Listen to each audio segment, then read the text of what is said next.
Bismillahirrahmanirrahim. Assalamualaikum warahmatullahi taala wabarakatuh. Di sini saya ingin perkenalkan, nama saya ialah Muhammad Akhyar bin Musa. Nombor NIM saya ialah 104210042. Di sini saya ingin menjawab soal ujian akhir semester bagi subjek pengantar ilmu hukum.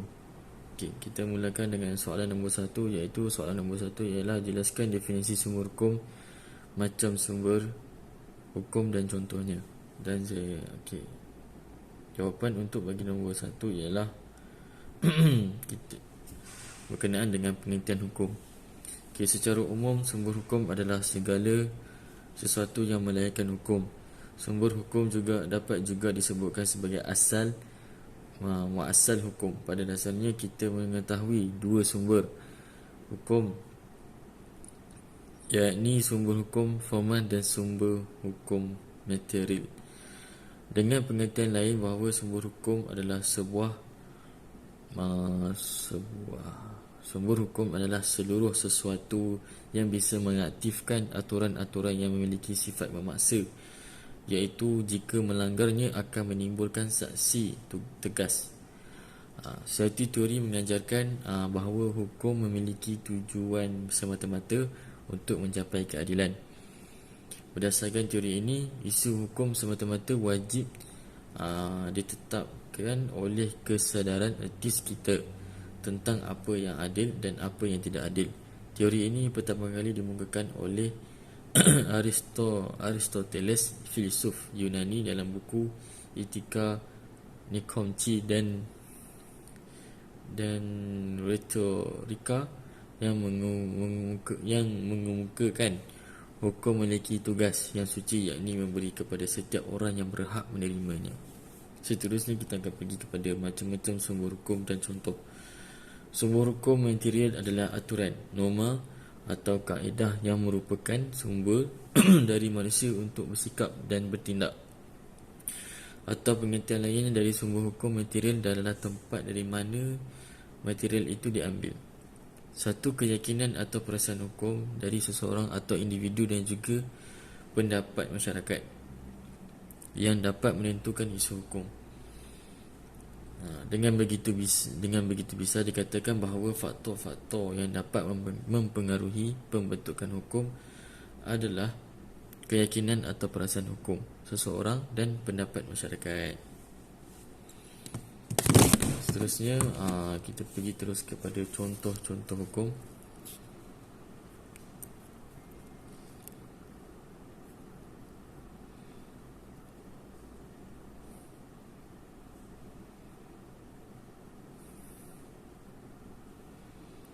Ada beberapa sumber hukum yang dibahagi menjadi dua jenis, iaitu sumber hukum material dan sumber hukum formal. Berikut penjelasan selengkapnya.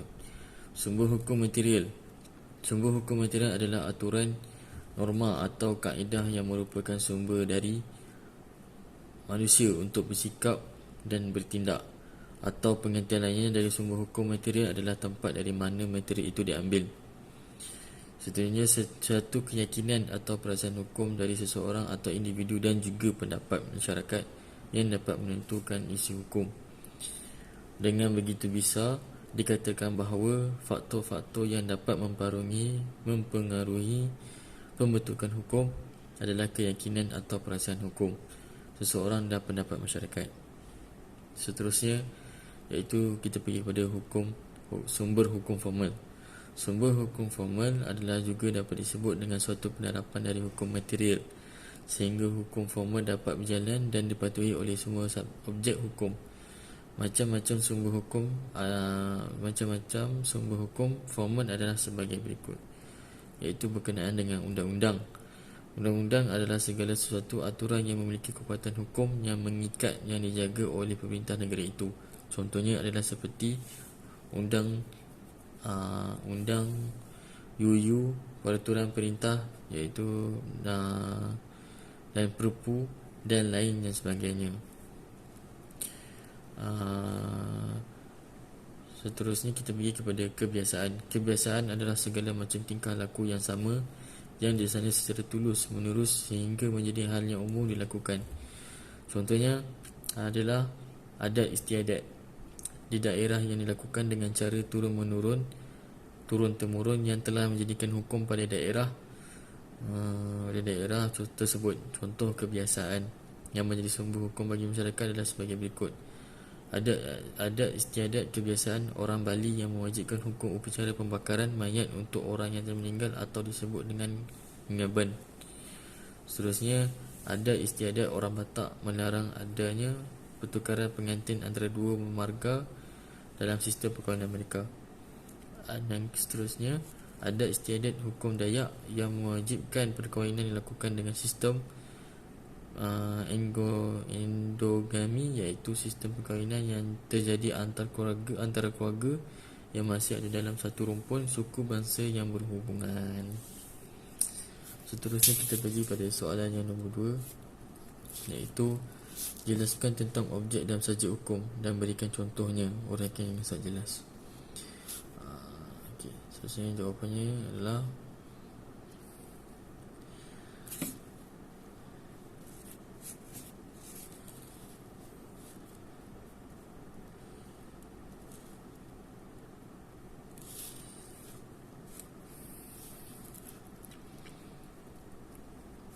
kita pergi kepada berkenaan dengan subjek hukum.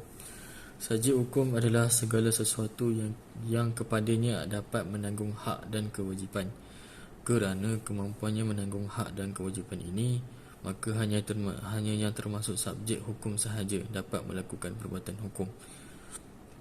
Iaitu walaupun tidak semua subjek hukum dapat melakukan perbuatan hukum. Contohnya orang gila.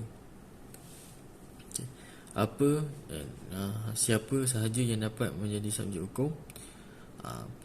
Pada umumnya yang diterima sebagai subjek hukum adalah manusia, iaitu orang dan badan hukum. Subjek hukum iaitu manusia ataupun orang. Secara umum, mengapa manusia dapat disebut subjek hukum? Sangat jelas kedudukannya. Manusia dalam kelangsungan hidup sehari-hari mempunyai hak dan kewajipan, tanggungjawab serta aturan-aturan yang harus ditaati. Ketika hak dan kewajipannya tersebut dilanggar akan dikenai sanksi. Seseorang yang dianggap subjek hukum sejak lahir hingga meninggal dunia.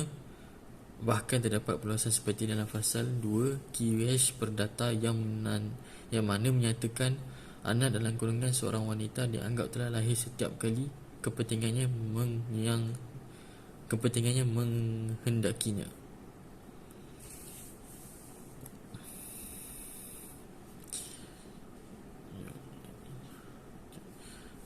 Itu kendati manusia merupakan subjek hukum, namun tidak semua manusia dapat melakukan perbuatan hukum.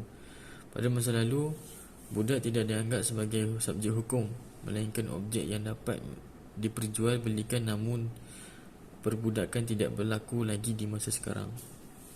QH Perdata pasal 1330 juga menyebutkan bahawa perempuan dalam pernikahan tidak dianggap cakap dalam melakukan perbuatan hukum. Namun aturan tersebut telah dicabut melalui surat edaran Mahkamah Agung nombor 3 tahun 1963 tentang gagasan menganggap bergejib wajib tidak sebagai undang-undang, dan pasal 31 UU Perkahwinan serta undang-undang perkahwinan yang menganggap kesetaraan kedudukan suami dan isteri. Manusia ataupun orang yang dianggap tidak dapat melakukan perbuatan hukum iaitu, yang pertama adalah anak yang masih di bawah umur. Yang kedua, orang yang berada dalam pengampuan, iaitu dungu, sakit ingatan. Seterusnya kita akan pergi kepada objek hukum. Objek hukum adalah segala sesuatu yang dapat menjadi objek hubungan hukum. Jika masih bingung, gampangnya objek hukum iaitu segala sesuatu yang berguna dan dapat dimanfaatkan oleh subjek hukum, iaitu manusia atau badan hukum. Biasanya objek hukum inilah nantinya menjadi sumber masalah hukum yang terjadi antara subjek hukum. Secara umum dimaksud objek hukum adalah barang ataupun benda. Menurut pasal 499 QH Perdata, kebendaan adalah setiap barang dan setiap hak yang dapat dikuasai oleh hak milik. Penggolongan yang benda yang perlu kita ketahui iaitu, yang pertama sekali iaitu benda berwujud dan tidak berwujud. Yang kedua, benda bergerak dan tidak bergerak. Yang ketiga, benda yang dan dapat dihabiskan dan tidak dapat dihabiskan. Yang seterusnya, benda yang dapat diganti dengan tidak dapat diganti. Dan juga benda yang sudah ada dengan benda yang masih akan datang. Benda yang dapat dibahagi dan tidak dapat dibahagi. Seterusnya kita akan pergi kepada soalan yang nombor 3, iaitu jelaskan tentang hak dan kewajipan.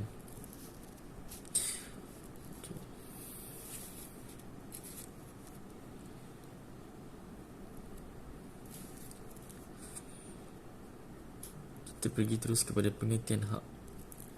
Hak definisikan sebagai aturan normatif yang ditetapkan oleh yurisdiksi hukum dan dimiliki oleh rakyat.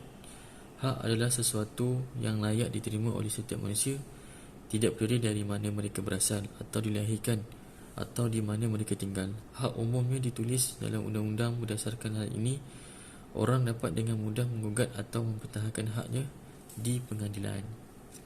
Penting untuk diingat bahawa hak didasarkan pada seperangkat perilaku dan tanggungjawab yang disepakati, yang diharapkan menghasilkan rasa saling menghormati dan kerjasama. Hak bukan hanya hukum yang kemungkinan individu atau badan pemerintah untuk melakukan atau mengatakan apapun yang mereka inginkan. Ini adalah fondasi atau kerangka kerja di mana masyarakat sebagai keseluruhan struktur dan beneficikan diri sendiri. Itu dianggap sebagai salah satu pilar yang kemungkinan pembentukan masyarakat dan budaya kita. Seterusnya iaitu pengertian kewajipan. Pilihan lainnya adalah kewajipan, kerana setiap keberadaan hak didasarkan pada keberadaan kewajipannya. Kewajipan adalah istilah yang digunakan untuk menyampaikan komitmen moral kepada seseorang atau sesuatu. Kewajipan definisikan sebagai hal-hal yang harus diselesaikan atau diikuti oleh seorang individu. Hal ini sangat penting bagi seorang individu yang untuk melakukan tugasnya untuk melindungi hak-hak mereka untuk kepentingan masyarakat.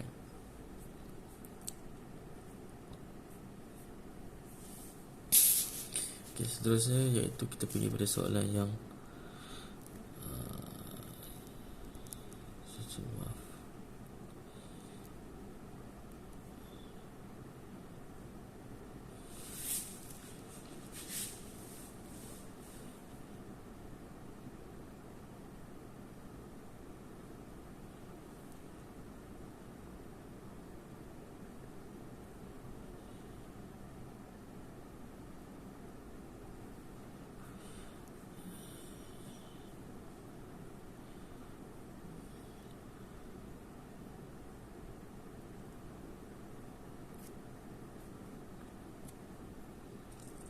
sebagai contoh berkenaan dengan contoh hak. Okay, contoh bagi hak dan kewajipan adalah seperti yang kita fahami. Hak dan kewajipan merupakan kondisi yang sama dilihat dari sudut yang berbeza. Kewajipan adalah tindakan untuk menuntun orang yang bertindak dengan cara yang dianggap dapat diterima oleh masyarakat. Sementara hak pula iaitu adalah sesuatu yang harus dimiliki oleh setiap orang yang telah ada sejak lahir, bahkan sebelum lahir. Okay, seterusnya kita akan pergi soalan yang terakhir, iaitu soalan yang keempat, iaitu berkenaan dengan jelaskan tentang peristiwa hukum dan juga hubungan hukum dan akibat hukum. Okay, jawapannya adalah kita akan pergi terus kepada iaitu berkenaan dengan peristiwa hukum. Peristiwa hukum menurut Sajipto Rahardijo dalam bukunya Ilmu Hukum Hal 35 adalah sesuatu yang bisa menggerakkan peraturan hukum sehingga ia secara efektif menunjukkan potensinya untuk mengatur. Lebih lanjut, Sajipto Raharjo menjelaskan bahawa peristiwa hukum ini adalah suatu kejadian dalam masyarakat yang menggerakkan suatu peraturan hukum tertentu sehingga ketentuan-ketentuan yang tercantum di dalamnya lalu diwujudkan.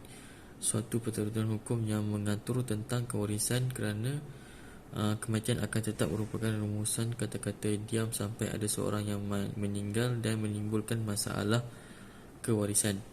Kematian orang itu merupakan satu peristiwa hukum. Secara lebih rinci, Apabila dalam masyarakat timbul suatu peristiwa, sedangkan peristiwa itu sesuai dengan yang dilukiskan dalam peraturan hukum, maka peraturan hukum itu pun lalu dikenakan kepada peristiwa tersebut. Sarjito Raharjo menyimpulkan bahawa tidak setiap peristiwa bisa menggerakkan hukum.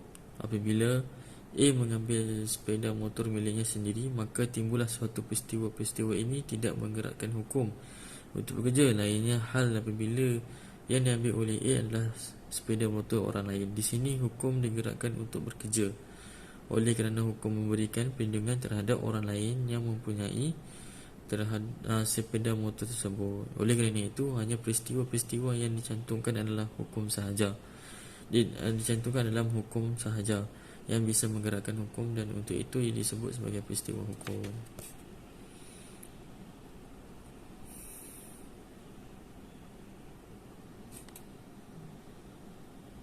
Contoh peristiwa hukum iaitu sebagaimana pernah dijelaskan oleh artikel banjir dan gempa bumi dari kacamata hukum.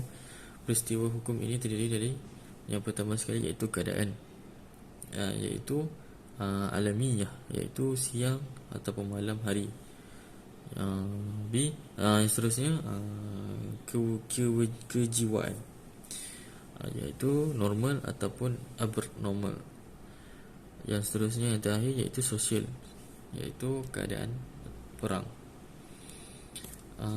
Yang kedua pula iaitu kejadian, iaitu keadaan darurat, kelahiran, kematian, kadaluarsa. Dan yang ketiga sikap tindak dalam hukum, iaitu menurut hukum sepihak atau banyak pihak. Yang seterusnya melanggar hukum.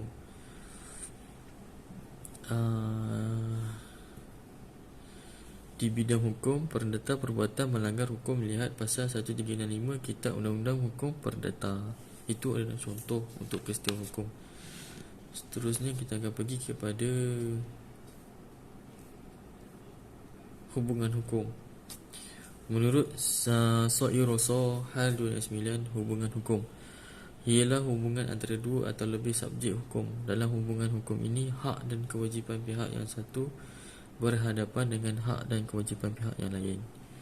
Hukum sebagai himpunan peraturan-peraturan yang mengatur hubungan sosial memberikan suatu hak kepada subjek hukum untuk berbuat sesuatu atau menuntut sesuatu yang diwajibkan oleh hak itu, dan terlaksananya kewenangan hak dan kewajipan tersebut dijamin oleh hukum. Setiap hubungan hukum mempunyai dua segi. Segi bevohead, iaitu kekuasaan, kewenangan atau hak, dan dengan lawannya pledge atau kewajipan, kewenangan yang diberikan oleh hukum kepada subjek hukum, iaitu orang atau badan hukum, dinamakan hak.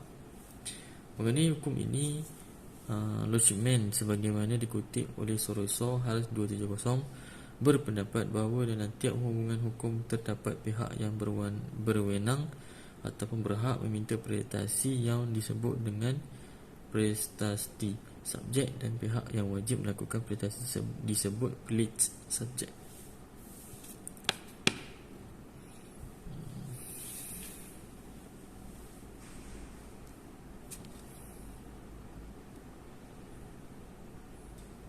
Okay. Contoh bagi hubungan hukum, yang pertama sekali menjual rumahnya kepada B. A wajib menyerahnya. Contoh hubungan hukum ini ialah A menjual rumahnya kepada B. A wajib menyerahkan rumahnya kepada B. A berhak meminta pembayaran kepada B. B wajib membayar kepada A. B berhak meminta rumah A setelah dibayar. Kedua, adanya objek yang berlaku berdasarkan hak dan kewajipan tersebut di atas, iaitu dalam contoh di atas objeknya adalah rumah. Yang ketiga adalah adanya hubungan antara pemilik hak dan pengemban, iaitu kewajipan, atau adanya hubungan atas objek yang bersangkutan. Seterusnya kita pergi kepada akibat hukum.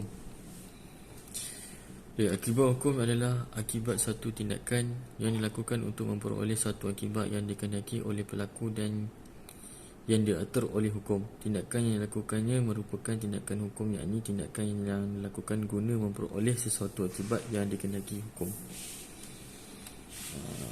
Lebih jelas lagi bahawa akibat hukum adalah segala akibat yang terjadi dari segala perbuatan hukum yang dilakukan oleh subjek hukum terhadap objek hukum atau akibat-akibat lain yang disebabkan kerana kejadian-kejadian tertentu oleh hukum yang bersangkutan telah ditentukan atau dianggap sebagai akibat hukum.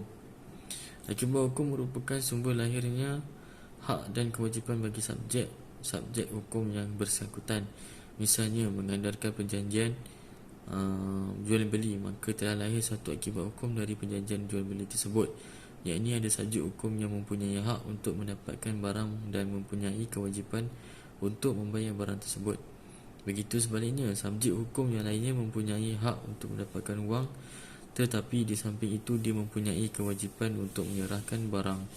Jelaslah bahawa perbuatan yang dilakukan subjek hukum terhadap objek hukum menimbulkan akibat hukum. Akibat hukum itu terdapat berwujud. Contoh, usia menjadi 21 tahun. Akibat hukum yang berubah dari tidak cakap hukum menjadi cakap hukum, atau dengan adanya pengampunan lenyaplah kecakapan melakukan tindakan hukum. Contoh seterusnya, seorang pencuri diberi saksi. Hukuman adalah suatu akibat hukum dari perbuatan si pencuri tersebut, ialah mengambil barang orang lain tanpa hak dan secara melawan hukum. Dan contohnya lagi, misalnya dalam keadaan kebakaran di mana seseorang sudah terkepung api, orang tersebut merosak dan menjebol tembok, jendela, pintu dan lain-lain untuk jalan keluar menyelamatkan diri. Sekian daripada saya. Sekian, terima kasih.